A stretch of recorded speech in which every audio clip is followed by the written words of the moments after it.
Ladies and gentlemen, what is good? It is Thursday night, April 23rd.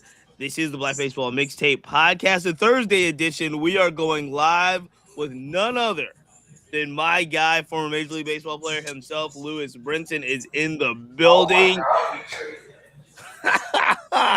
Always excited to have you. Black Baseball Mixtape always is in partnership with our wonderful partners, the Players Alliance, Minority Prospects, Number Game, Scorebooks. Make sure you check all three of them out. If you want your very own Black Baseball Mixtape score card itself, go to Numbers Game. Put in the code Black Baseball Mixtape. You get a discount and you help support the show. We always need that. And while you're at it, I'm going to even start the show here. I'm going to do this, Lewis. I'm going to say, if you like what you did, like, subscribe, click, do all the things, leave a comment, do all the things that you need to do to make sure that the mixtape is full effect. We got the new Papa in the building, the one and only Lewis Brinson. Lou, how you feeling, my guy? We're good. You see the Dad Gang? Shout out to Dad Gang hats. I would like more hats. Hey, look, they're not awesome. Paying us. But I'm wearing their hats, though. Are they paying? I like the hats. Hold on. Somebody tell the crew over at Dad Gang. That's Mookie Betts and them, right? Somebody tell Mookie and them. We're both dads. I'm a dad too. They got a bunch of different designs. I'm a golfer. Mookie. They just came out with a golf hat, so Mookie cut us a check. You know what? We don't even need a check. Lewis, you would work for free hats, right? For free hats? Yeah, I love hats. I'd work for free hats. Yeah, I love hats, man. Especially Cheats, man. Cheats is all about the hats. I am going in debt with hats, my brother. the hat debt is real. The new City Connects came. As a matter of fact, we're going to talk about baseball. We're going to get into all of it. I have not had you on the show since the new City Connects. 8 City Connects have dropped. Quite a few of them. The Pirates, the Orioles, the Brewers. They're all out there. Is there a City Connect of the new variation? That the Braves got a new one? Is there any ones that you think are your favorite? I like the Braves. I like the Braves one. It represents Atlanta so well, and the colors, the baby blue. I like that. I like the A, the lowercase A on there. I really like that one. I like what San Diego did, toning it back. I like the San Diego one. I do. The other ones, I didn't know. You didn't like the Super Fiesta? No. Okay. Purple, yellow, green, orange. It was too much. It was a lot. I feel like San Diego, yes, it's a very vibrant city. It's a chill city. It's a beautiful city. Beautiful weather. But I'm like, why all the – I didn't get the colors. I didn't understand it. I didn't look into it. I didn't try to look into it. But so – It kind of confused me, but yeah, those two I like a lot. Actually. I like it. Now, do you like the idea alone of alternative uniforms? I asked this with the story. No, there's a story that's breaking right now. I saw it.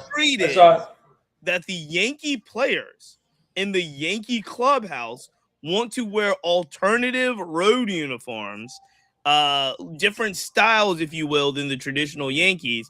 And I will tell you this, a lot of traditional Yankee fans, I am not one of them, but a lot of traditional Yankee fans are up in arms. What is your read on the alternative uniform, especially if you are the Cubs or the Red Sox or the Yankees that have uniform staples? The Yankee hat is bigger than the Yankees. You know that, right? Right. But you see the Cubs and the Red Sox, both storied franchises. They have a City Connect uniform. You know what I'm saying? They both do. They both have alternate uniforms. Do the Cubs have a City Connect? They have Wrigleyville. They do. The Wrigleyville, and they have alternate jerseys. So they both story franchises, old school franchises. They have caught up with the times, if you will. Now, for me, with the Yankees, I get it. It's the Yankee way, the tradition, pinstripes, or just plain gray uniform. I understand.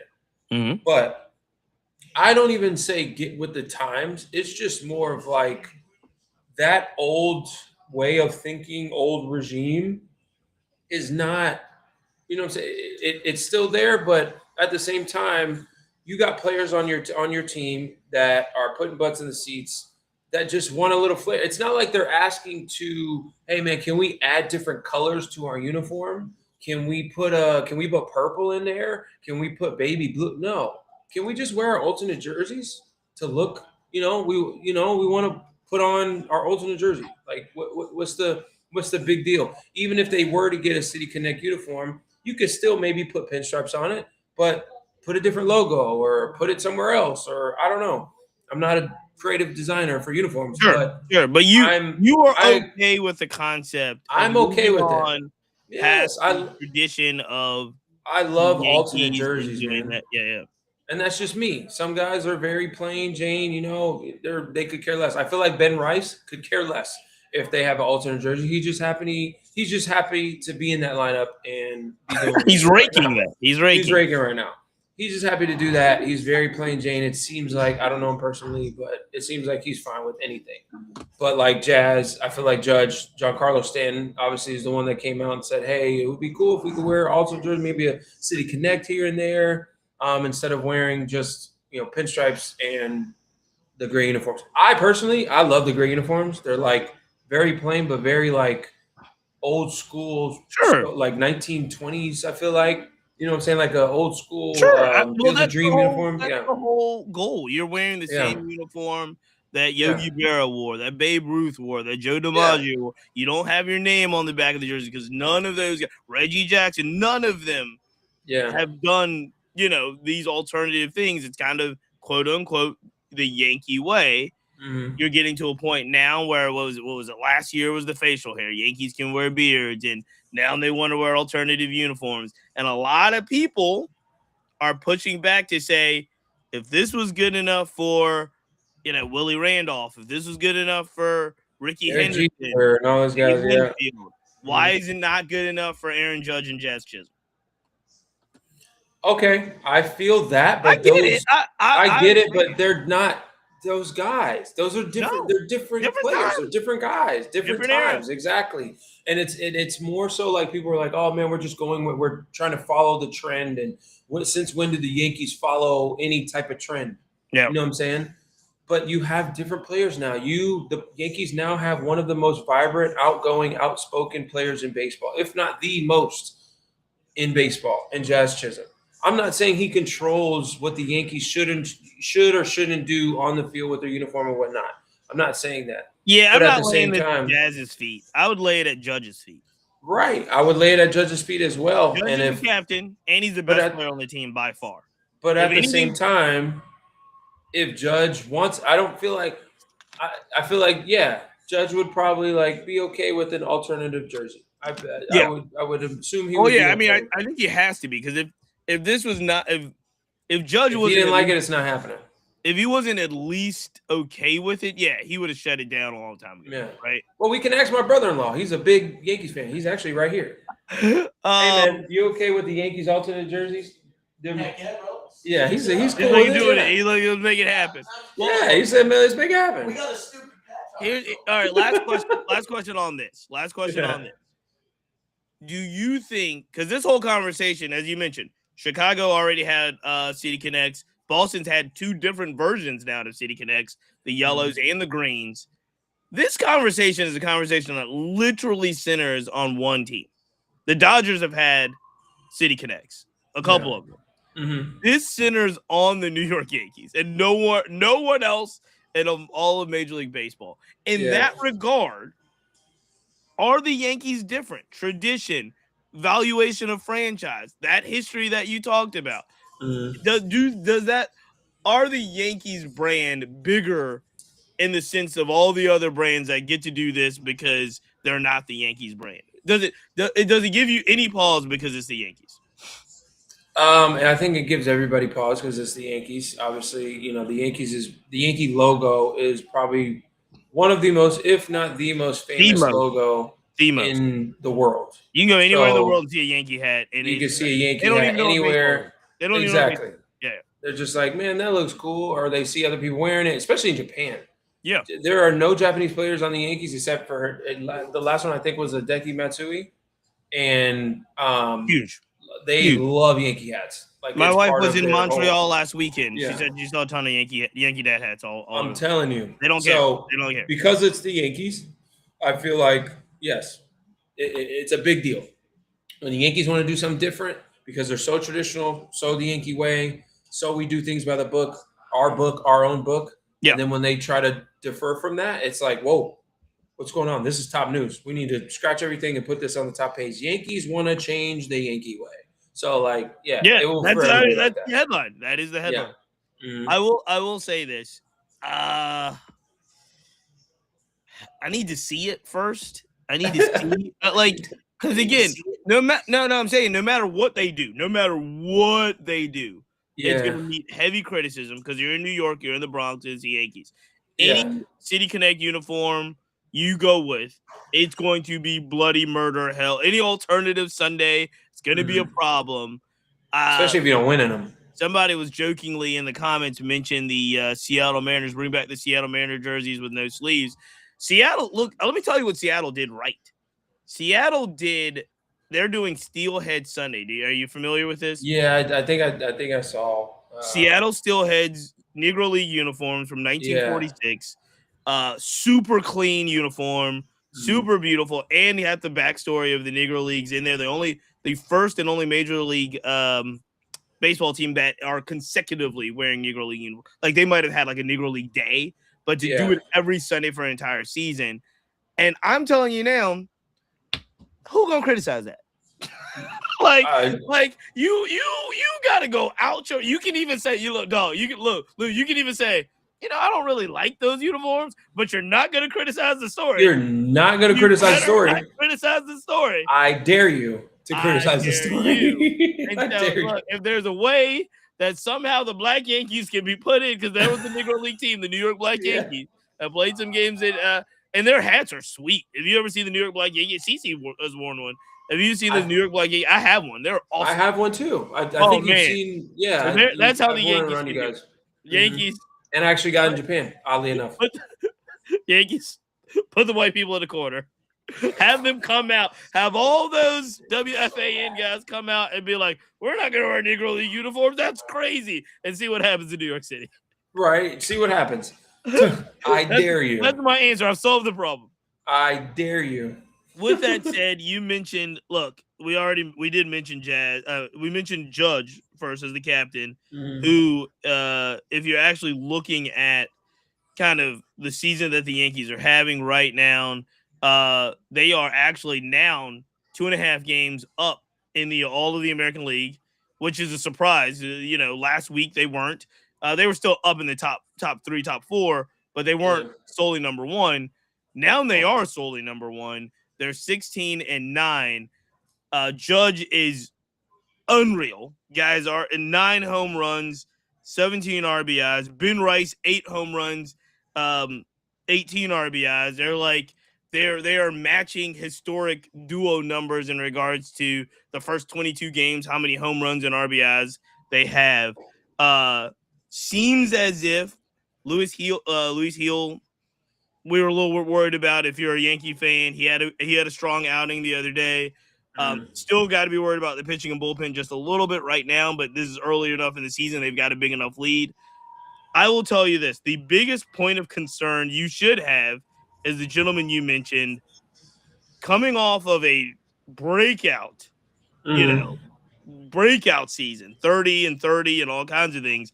Yeah. Jazz is in a bit of a struggle. He's at 188. He's batting 188 right now. He's only got 1 home run and 4 RBIs on the season. He does have 8 stolen bases, but he is not seeing it as well as he should be seeing it, given what we thought in expectations wise. I ask you all this: are you worried about the Yankees at all? Again, they're sitting in first place.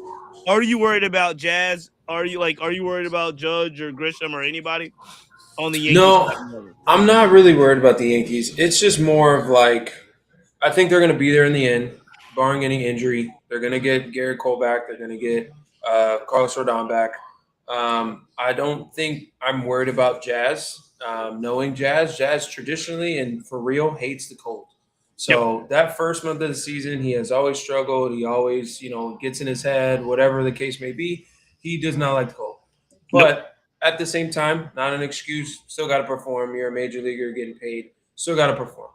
I'm not worried about Jazz just because his confidence never varies, never Mhm. wavers. You know what I'm saying? He still has confidence in himself. He's going to figure out what he needs to figure out, the adjustments that he needs to make. He's been in the league a long time. He knows what guys are trying to do. And as far as like him facing lefties, the more lefties you face, the more comfortable you will be.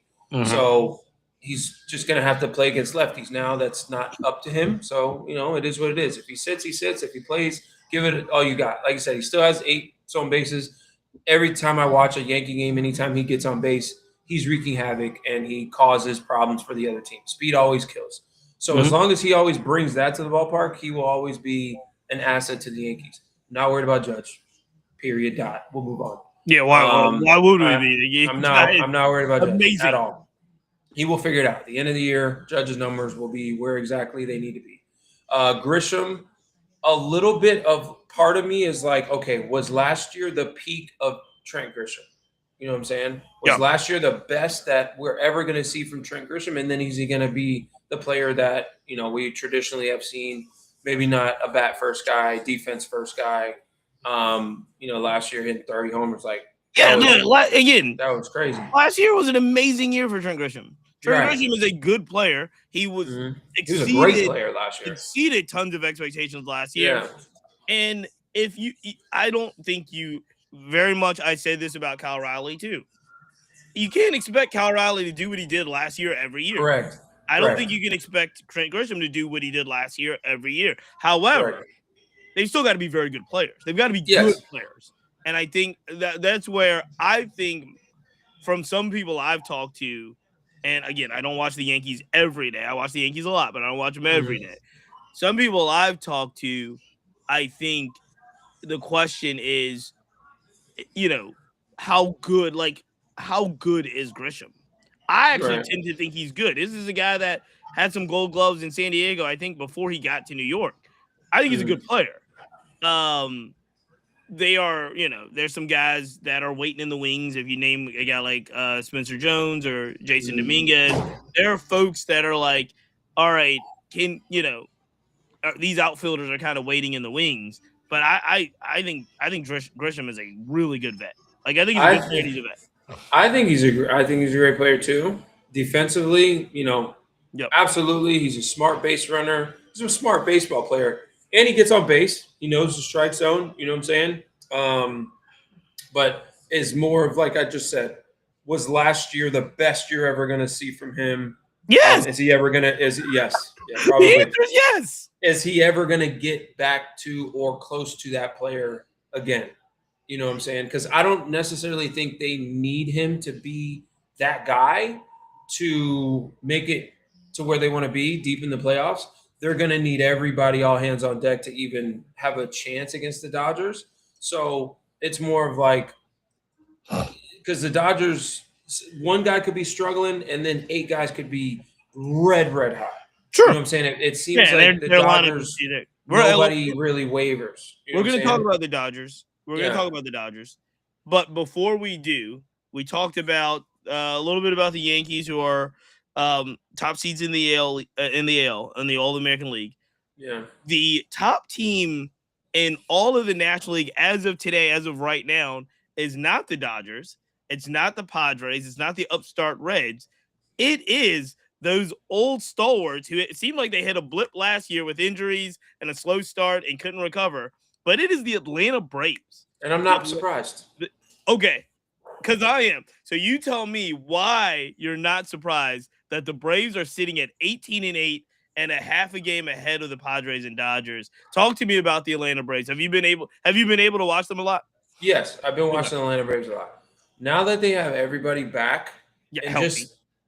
Back healthy, Drake Baldwin is a dude.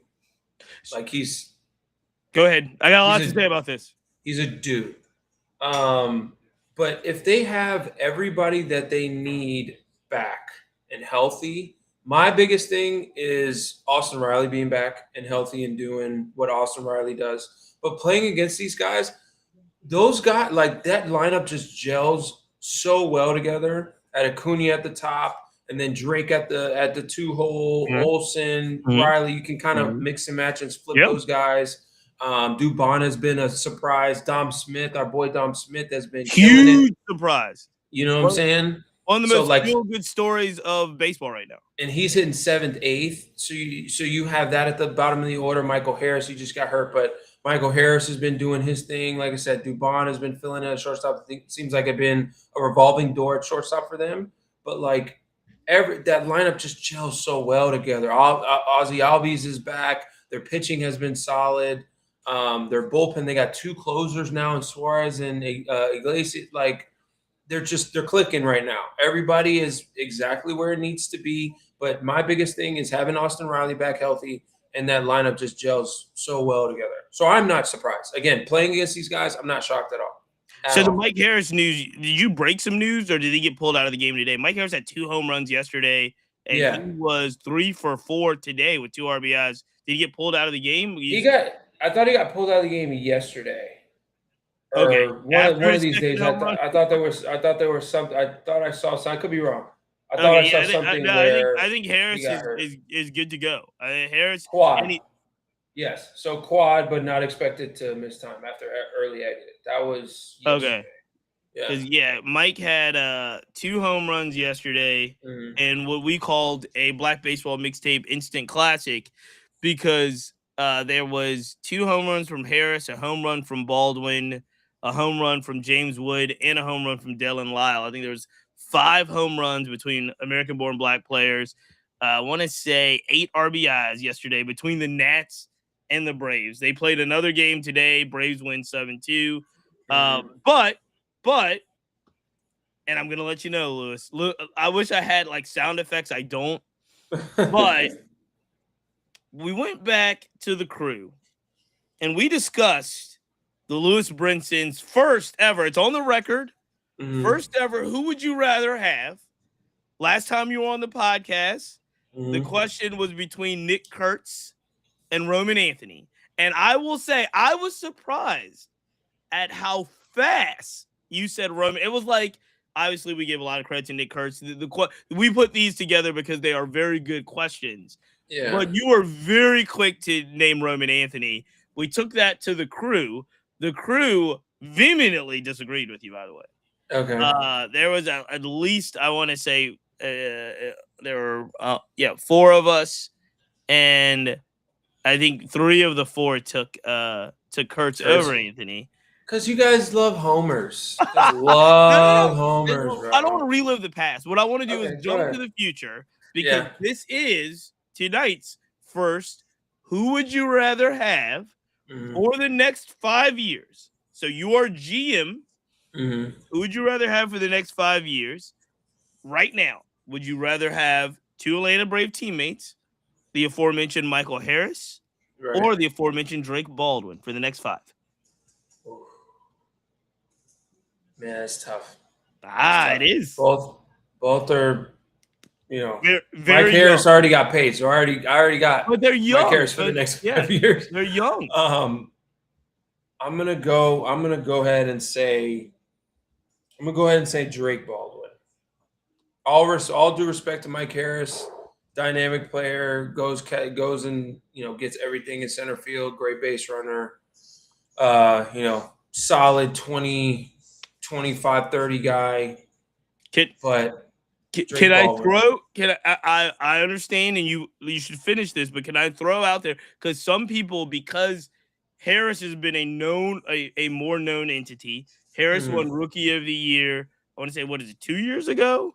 Yes. Yeah. 2 years ago. Baldwin won. It might have been 3 years ago, because it wasn't. I think it was 3. I think it actually was 3 years ago. It was 3 years ago. There was another Rookie of the Year, and then Baldwin won last year. With that said, though, because Mike Harris, again, has been an entity for the last 3 years, like you mentioned, Michael Harris also got paid. He got the extension. Drake Baldwin has not gotten an extension just yet. The question that the one fact that I want to throw out between the two before you finish is that they are both 25 years old. So they are, but that's what I'm. A lot of people will think like, oh, Mike Harris is older. Mike Harris got. They are both right now 25 years old. So with that knowledge that they're the same age, they both have won Rookie of the Year, and you've got them from the years 25 to 30. Who are you drafting? Like I said, it's still a very tough decision. You know what I'm saying? I love it. Just I don't know, Drake Baldwin's at bats just intrigue me. You know what I'm saying? Obviously, winning Rookie of the Year, he's my catcher, and they're both up the middle. So like you want those, center field, shortstop, second base, catcher. You want those guys to be elite. You know what I'm saying? You want those guys to be solid. But again, that's a coin flip. But I'm gonna say Drake Baldwin, just for answer purposes. I feel like you can't lose whoever you pick. I'm gonna say Drake Baldwin. That's a good one. I feel like even though Michael Harris has been in the league longer, I mean, career 275 hitter. Great. Mike Harris is legit. Great hitter. Yeah, you know what I'm saying? And he goes up and gets it. There's a reason why Mike Harris is playing center field and Ronald Acuna is playing right field. It's like correct. If Ronald Acuna is a tremendous athlete with an amazing arm. Mike Harris is still the center fielder. All right. Mike Harris is a true center fielder. Like he's an instinctual true center fielder. Yeah. Okay. But like I said, it's a coin flip. With that said, the interesting fact about the whole Drake Baldwin experience is Drake Baldwin wasn't supposed to be there. Last year, he got the reps and got the start because was it Matt Olson? Murphy. Sean Murphy gets hurt. Sean Murphy got hurt. And then Baldwin gets the at-bats, gets to start, makes the roster. The question was, at the time, I remember, does Baldwin have the hit tool enough to stay in the major leagues? That was the question. It wasn't about anything else, but can he hit well enough to stay in the major leagues? And all he did was hit enough to win well enough to stay in the major leagues. And now, this year, he's the best hitter on the Braves. Right. He's absolutely – now, and again, Acuna's off to a bit of a slow start for Acuna standards, but this guy is absolutely raking. And so is Michael Harris. Michael Harris is hitting 360 or 318. Absolutely. 356. So, you know what, man? Who are you picking, Cheats? I'm just trying. I got to work my way to it. This one's tough. No, I'm about to say there's no wrong answer. This one's tough. But there's no wrong. You said exactly right. This is no wrong answer. Ooh. You know what? I'm going to go with here? I'm going to agree with you and go Baldwin, not because I think the players themselves really do complement each other and weigh out really well. My point is, I think it's going to be harder to replace a catcher than it would be. Like, I could go, if I'm the GM and I need to go out and get a center fielder, I think I can go out and get a center fielder. Yeah. I don't know if I can get a catcher that's going to hit as well as Baldwin. Correct. So that's right. You might be able to get a catcher that can catch and handle a staff, but, not even a defense person or offensive for like an equally good catcher on both sides of the baseball. Very tough to do. So that's a good one. That's a hard one. People weigh in. You can go ahead and weigh in for the next 5 years. Who would you take? But I'm with you. The reason why the Braves right now are 18-8 and sitting on top of the National League standings over the Padres, over the Dodgers, over the Reds is because of both Michael Harris and Drake Baldwin are just absolutely destroying the ball. They're playing extremely well. So, and if you remember, Harris had one of the worst first halves. He's at, a really bad first half last year. And then poured it on. He was really good the second half of the season. It was just, again, the whole Braves were really bad that first half of the season last year. And they got better in the second half. But, they just could not catch up. Let me ask you about another team that is, I would say, to me personally, the surprise of the National League. I'll do the surprise of the National League and surprise of the American League. Then we'll talk about some bad teams as well. But the Cincinnati Reds. So we got the Braves. Then there's the Padres and the Dodgers. They're both sitting at 17-8. They're half a game behind the Braves. And then a game and a half behind the Braves at 16-9 is Ellie De La Cruz, Chase Burns. What's my guy Sal Stewart dude. over there is absolutely raking. Guy's vying for MVP. Exactly. And the Reds, crazy right now. The upstart Reds. Have you been able to take in a lot of any of the Reds? Are you surprised that they are this good? Because I believe they're the surprise of the National League right now. Yeah. I would say I don't want to say I'm surprised because I feel like, in the baseball world, if you watch baseball, you cover baseball, the potential, right? Mm-hmm. Everybody, this team has so much potential. DJ Frito at the top. Ellie De La Cruz, Sal Stewart, showed us glimpses last year, and then this year just has been going crazy. Yep. Reese Hines, since he's been back up, has been doing his thing. The pitching side has been better. Hopefully, Key Bryant Suarez return. Yeah. Eugenio Suarez has been good. I think he's comfortable there. He's like he seems like a good veteran. I've never talked to him. I've never been around him. But he seems like a really good veteran. Yeah, he's keep the clubhouse. Won a lot of hearts during the WBC. Team Venezuela. Yeah. He made some big plays, big hits, but home runs. His personality just showed. We were like, we want to root for this guy. Yeah, that's what I'm saying. He seems like he's a glue. Anytime somebody veers off path, he's come on over here. So I think he's doing a really good job of keeping those guys, not even keeping them in line, but just guys. It's a long season. Everybody's going to be okay. We're going to be okay. You mentioned it. I cut you off, but you did mention it. The Reds are doing all of this with only 8 hitters, so that's also pretty amazing. Because our guy is. He's going to get it going. I was just about to say, hopefully Key Bryant can get it going. Can get it going a little bit. It's been a struggle. Oh, man. Being there in Cincinnati. He don't like Cincinnati. I don't know what it is. But for whatever reason, it's been a struggle for him.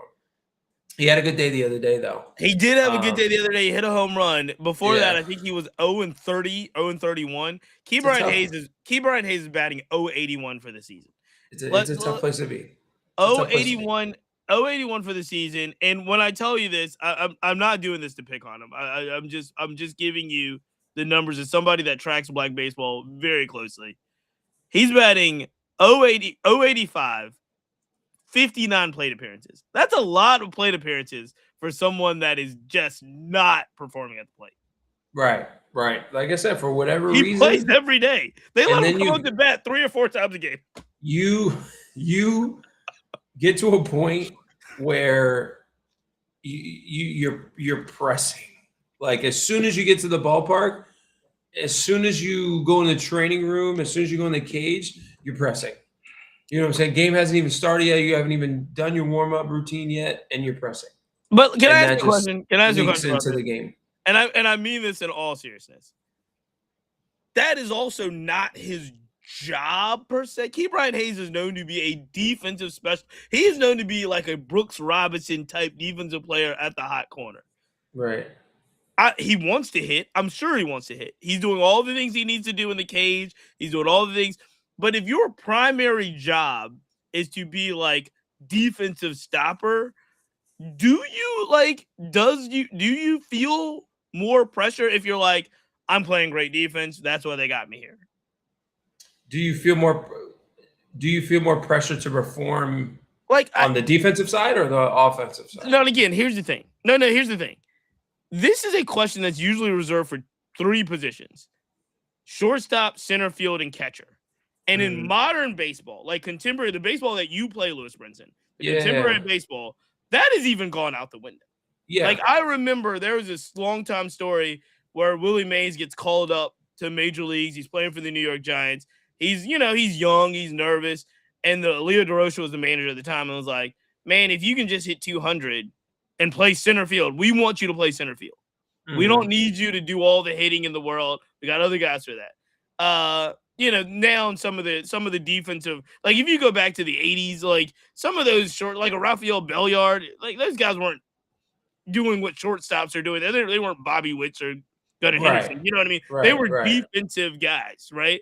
Mm. Key Bright Hayes may fit into that mold, and he's just like just at third base. Like the other one was catcher. Catcher is like you don't have to hit if you can catch. I think catcher's the only position nowadays where you can just be a defensive guy Right. and get by. If you're shortstop or center field, you got a bop now. You got a bop. If you're But anywhere, you third base, first base, right field, left field, like you got a bop to be in the not in lineup nowadays. Cincinnati. But in Cincinnati, bro, again, he might Like not the like third base, son. that's at least you could do. When I was struggling, it was like, okay, the least I could do is go catch everything. You know what I'm saying? I'm not putting anything in play. The least I could do is go prevent runs because I'm not contributing to us. This is why I am glad that I am not a former professional athlete, because this is where athletes do get mad. Like you've sat around, you've heard Gary Sheffield or Eric Davis or any of those guys talk, and they're like, man, if I was hitting 085, I would have a job. I would be working in construction. Oh, yeah. Oh, but no. In all seriousness, I agree with you. The Reds seem to have, very much like the Braves, right? The Reds seem to have put together a complete lineup. Like, again, there are some lineups where it's like, even a lineup like the Dodgers lineup. The Dodgers lineup is just like murderer's row top to bottom, masher. They lead off Ohtani, and he's fast. But it's like the Braves backup catcher has 7 homers. Right, but when you look at the Braves lineup, it's like a complete lineup, 1 through 9. You got the leadoff guys doing, you know what I mean? You got the people, you got everybody playing their role. It's not just like everybody going out there, Dodgers and Yankees are two teams where it's like, I'm gonna get mine. Like you just gotta not get beat 1 through, you know what I mean? Yeah. But when you play the Reds, when you play the Braves, when we talk about the other surprise in the American League, the Tampa Bay Rays, you're playing like a complete lineup. And they do the little things very much like the Blue Jays last year. So with that said, the Reds seem to be between Ellie and Sal Stewart and Suarez. They've seemed to kind of get their mashers. Those guys are mashing and getting the RBIs and getting the total bases and getting the extra base hits that they need. And then it's like the other guys are kind of really like setting the table. You know what I mean? Like they're doing the things that they need. The Steers, Dane Myers has 7 Dane Myers, yeah. So it's like you're looking at this, and I'm hopeful. Like my guy, our guy, our very like one of our favorite players. I want Will Benson to be he's sticking right now. Yeah. But he's not like really tearing it up. But I want Will Benson and Dan Myers and Reese Hines. I want those guys to really solidify, because I do think that they've got, if they can get it going, they've got a lot of talent there. Oh, yeah. And they just have the opportunity. You know what I'm saying? You hope you be able to take advantage of the opportunity like other guys have. You know what I'm saying? Sal Stewart comes up, take advantage of the opportunity. Yes, he was a big-time prospect. But with Dane, with Reese, Reese, gets called up. Somebody gets sent down, I think, or designated. So, you're up there. You know what I'm saying? Yep. So you're not replacing somebody. So it's like, all right, man, whenever you get a chance to go do your thing, you get a chance to play, do your thing. Do something every time you go out there to help the team win. You don't have to hit a home run every time. That's something like as a young player or as a guy that's getting called up and you're a bench guy, or, you're a fourth outfielder, fourth infielder, fifth infielder, you're a backup position player. You get in there, you try to do too much. All right, I got to hit 2 home runs today. I got to steal 3 bags. I got to rob 3 homers. It's just not possible. You know what I'm saying? Go up there, have 4 good at-bats. Go out there, play solid defense, make every play, throw to the right bases. If they have a chance to throw somebody out, take the extra bag, be alert on the bases, pass ball, make sure you're moving up 90 feet. do the little things, like you just said. Do the little things when you get in. The manager's like, you know what? I can rely on this guy to put him in there, even though he's not swinging at the best right now. I can rely on him to go into the game and give us the best chance to win. He's not going to be a liability if I put him out there. You know what I'm saying? So that's the biggest thing for guys like Reese, like Will. Like when you get the opportunity, take advantage of it. And we do talk way too much about hitting and not enough about pitching, but the Reds, Rhett Lauer is pitching well, and they're doing all of this without Hunter Green, who's their certified bona fide ace. Chase Burns has seemed to figure it out quite a bit. Like he leads the team in strikeouts. They have figured out ways. It's a two-headed monster, man. When if Hunter can stay healthy when he comes back, and Burns can like continue on this pace and get better, because I know he's learning from Hunter Green. You know what I'm saying? So like that could be the like a two-headed monster in that rotation behind. Well, I'll tell you this: you know what I'm saying? Whatever you call it, it's a lot of strikeouts. It's going to be a lot of strikeouts because those guys, when Burns is on, he had a couple of scenarios last year where it was like, is he tipping pitches? But when he's on, he's striking out 9 a game plus. Yeah, so it's pretty impressive to see. And man, it's some really good stuff. Let's jump really quickly to what I call the surprise of the AL. They're 13-11, and again, the American League, unlike the National League, I will say this: there are really good teams in the National League, and then it kind of spaces out. There's really bad teams at the bottom when you talk about the Mets and the Phillies. Oh my God! Well, I don't even know if we have time for that. But the American League is kind of really bunched together. There are a lot of teams: the Tigers, the Guardians, the Athletics now. They're all kind of bunched up there, and they're bunched up there with the Tampa Bay Rays. And I am very intrigued. I'm very intrigued by the Tampa Bay Rays for a number of reasons. I don't think we talk enough about what happened to them last year and having a major league ball team. Obviously, the Athletics are going through it as well, but they're going through it of a longer term project. I don't even think they've started building that stadium in Vegas yet. They have. Yeah. Good for them. We'll see if it gets finished. My point is the Hurricane display, took out Tropicana Field. They're playing in George Steinbrenner spring training complex all season. Again, it's very hard to find your footing for a full year. So they're back at the Trop. The fans are back at the Trop. They seem to be embracing this club and being at home. They went out and got Cedric Mullins, who's not, he's not tearing it up at the plate, but they went out and got Cedric Mullins. They went out and Junior Caminero is really just turning into a bona fide absolute superstar. And they're winning it. Chandler Simpson has, kind of solidified his place in the outfield now, and he's a everyday player. And there's just a lot to be excited about, a lot going right in Tampa Bay right now.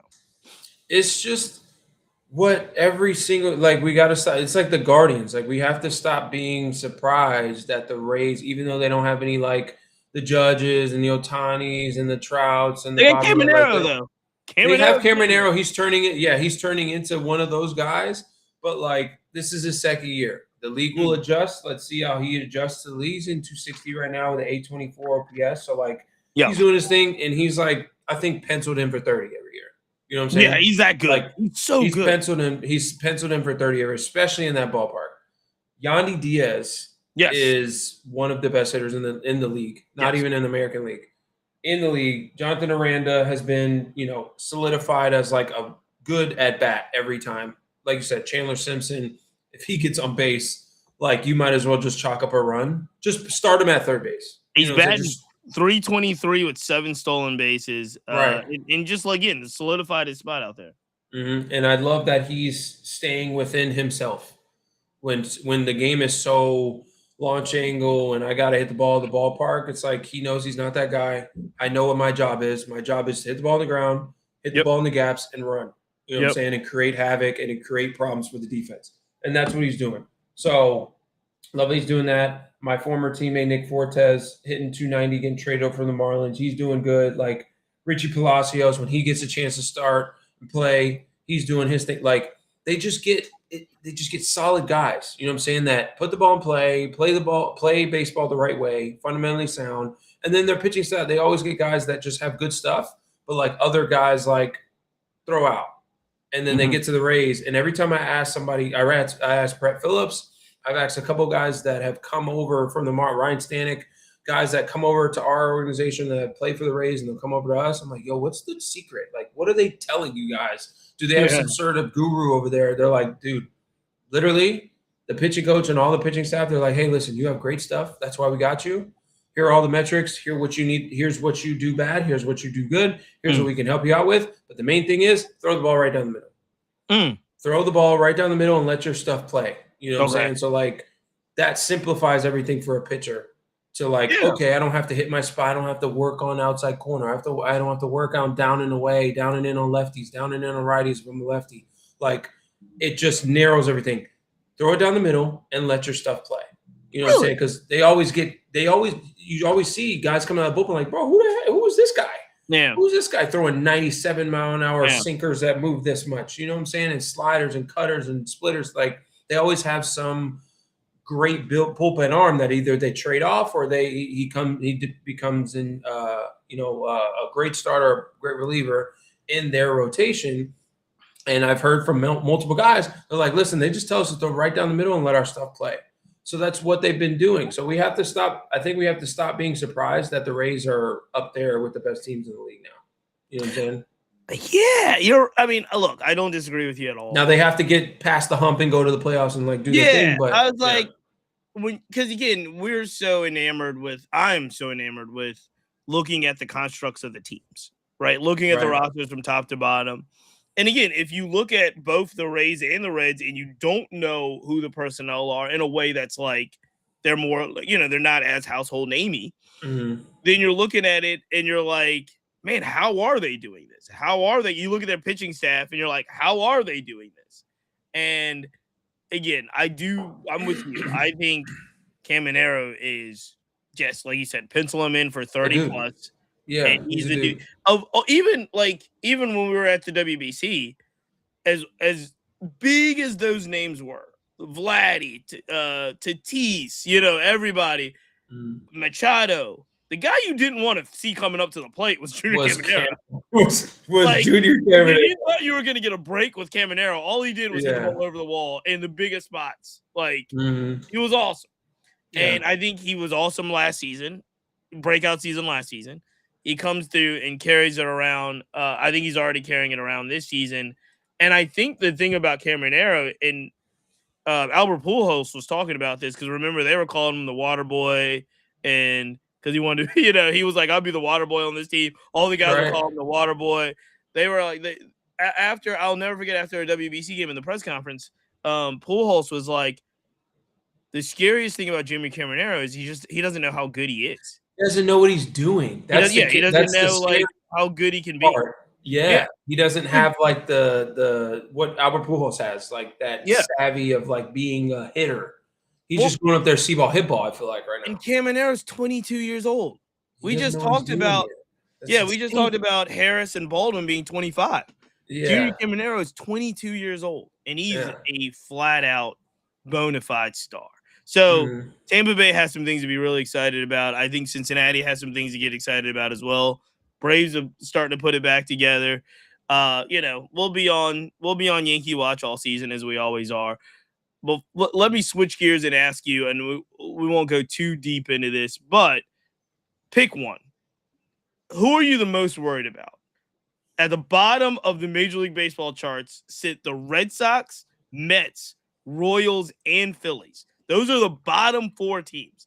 Yeah. There are three of those four teams that you and I would have never thought at the start of this season would be at the bottom on April 23rd. Those are clearly the Mets, the Phillies, and the Red Sox. Who are you the most worried about?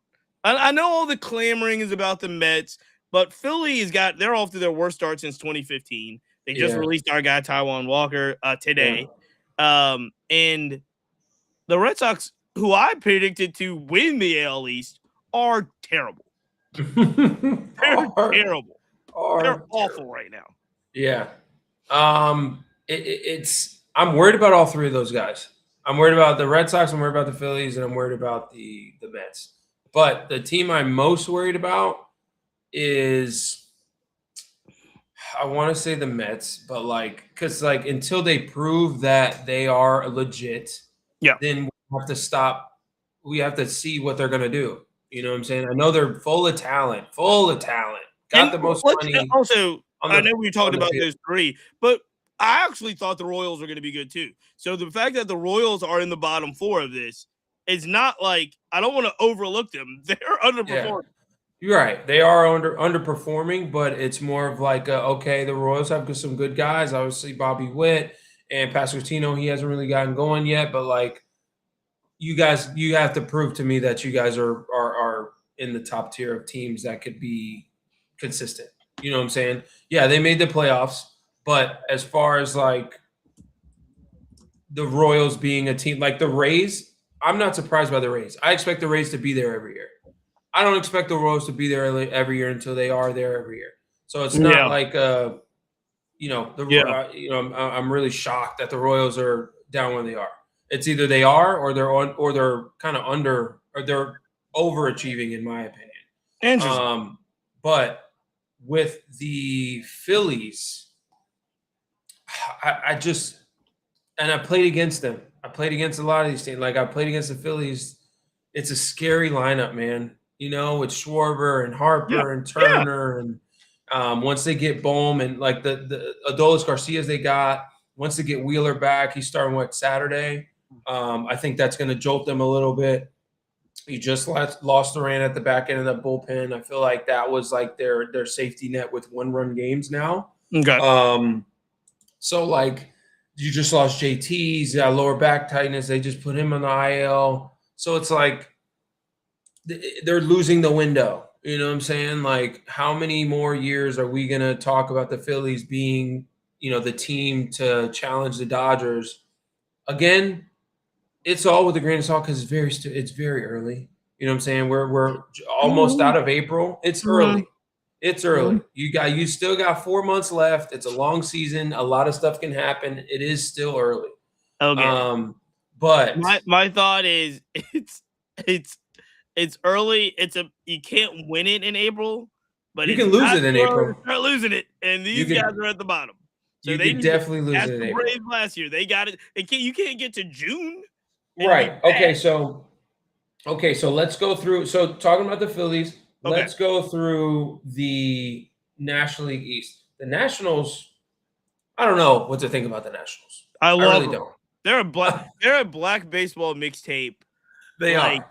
If they're going to be a black baseball mixtape Hall of Fame, we already have the MLB, we have the BBM extra inning teams that we love to watch no matter what. Now, and I happen to live in Virginia, so the Nationals are my media market. Yeah. But the Nationals are a treasure to watch. Watch them play baseball. Yeah. That does not mean that they're overly good, and it does not mean, because this is where you're getting at. Your questioning is, do you believe the Nationals? Do you think the Nationals are going to stick in the middle of the NL East ahead of the Mets and the Phillies? They're only the Mets and the Phillies aren't that far behind. They're 2 games and 2.5 games behind the Nationals. Right. So conventional wisdom says they will not, the on paper, while the Nats are a very competitive team, I love Paul Tabuni. I love Blake Patera. I love what they're doing right now. I don't know, and I don't think that they're that many games better than the last 2 years, right? Mm-hmm. They were a 60 range team around, you know what I mean? Yeah. I have more faith. I hate to say it this way. I have more faith in the Marlins to stick than right now in the Nats. Yeah. Mostly, and I'll tell you why, mostly because of pitching. Mm-hmm. That's why I believe that James Wood is a superstar. I think he's a superstar. Hitting wise. I love him. One of my favorite players in the league. Is he a superstar? Okay, superstar in the aspect. So are we talking Ronald Acuna Jr.? superstar or Ooh. what you call it, Aaron Judge superstar? Or are we No, talking nobody. about Nobody. Those are stratosphere. Here's all right. This is it. This what is kind it. of superstar are we talking about? That's a good question. And this leads us to a spontaneous put in your GM hat, Lewis. You're going to hate me for this. Next 5 years. Yeah. You take James Wood or Junior Caminero. Ooh, that's a good one. That's a good one. We just talked about this. Do we That's a take good James Wood or one. do we take Junior Caminero? GM, Lewis Brinson. You're on the clock. How much time do I have? Nah, not much. That's a good. Show's almost over. That's a good question, man. 22 years of age. James Wood is now, I believe James is 24. Let me double check. That's a really good question. Wow. James is 23. So 23, and yeah, he won't be 24 until well into September. So 22-year-old Junior Caminero, 23-year-old James Wood. Yeah, who are you taking? James Wood just hit career, like his career. He's got 10 homers. He's at 50 career home runs. He's got 10 home runs this season. Junior Caminero only has 6 home runs this season, which is a lot. It's not at all, but he has 6 home runs this season. 6 home runs every month. You know what I'm saying? It's pretty good. Yes, career 58. James Wood though was an all-star last year. Let's not forget. Yeah, who would you take? You're on the clock. James Wood. Simply because the approach is already there. I love it. I'm gonna punt. This is what I'm gonna do, Lewis. I'm gonna punt. I only have you once a week on Thursdays, but I'm bringing this to the crew on Monday. This was such a good spontaneous question that it deserves a full debate. So we got on the record for GM Brinson, as it speaks right now. We've got Roman Anthony over Kurtz. We have Baldwin over Harris. These are no losers. That one's no losers. No loser. No loser. I'm on the fence about that one. And now you have Wood over Caminero. These are all next 5 years you're drafting today. I've got to bring these to the crew as well. But to get back to our point about the NL and the NL East, yeah, I love the Nats. I highly recommend everybody watch them.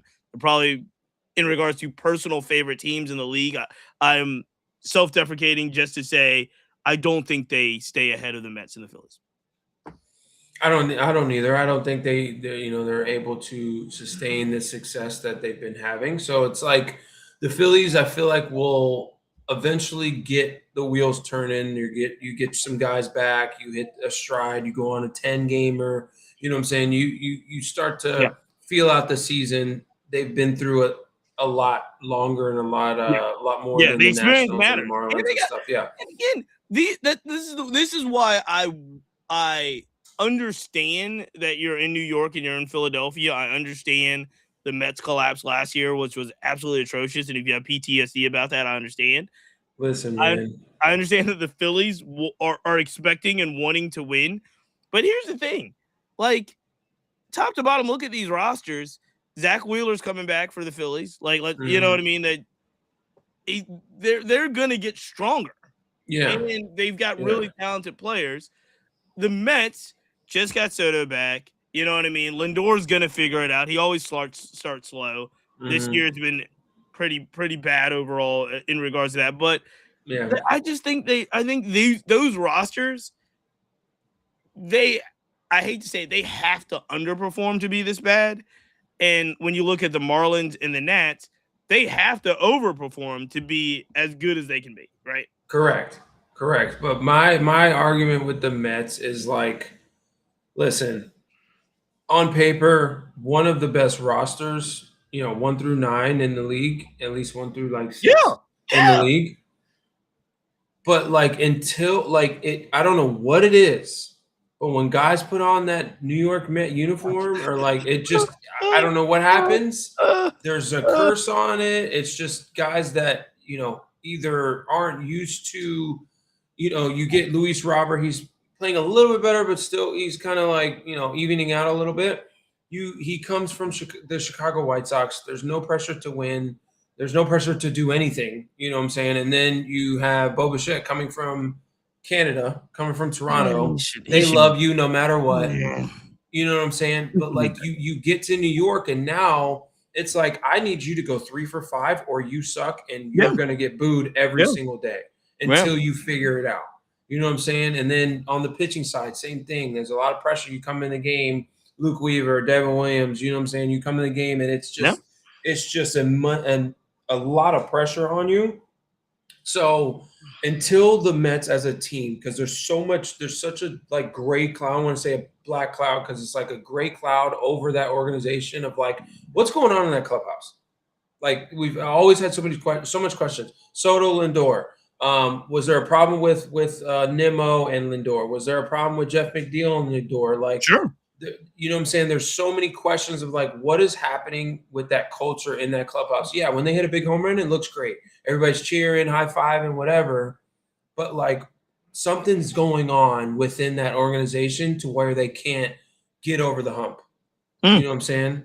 So until they figure that out, it's like, okay, well, yeah, the Mets are good, but you know, we'll see in October. We'll see where they are. I will say this: of all the teams I'm worried about, on that list, I'm more worried about the Red Sox than I'm a little worried about the Red Sox too because it's such a young roster. They're so good, and it's like, okay, guys, what's happening? All of you guys are not figuring it out right now. What's going on? That's the thing. Are they? Except William Abreu. That's my question. Are they that good? You lose Devers and Bregman, and you're replacing them with Durbin and who? Meyer. So, if of the lineups, again, if you do the eye test of the lineups, you look at the Phillies lineup, and you're like, I don't get why they're this bad. You look at the Mets lineup, and you're like, I don't get how they can't win games. When I look top to bottom at the Red Sox lineup, especially offensively, now and again, I thought the reason why I thought the Red Sox were going to be extremely good is I thought their pitching was going to carry the day. And they did a lot, you know. At least carry the bigger. The starting pitching was really good, and their back end of the bullpen's really good. Yeah.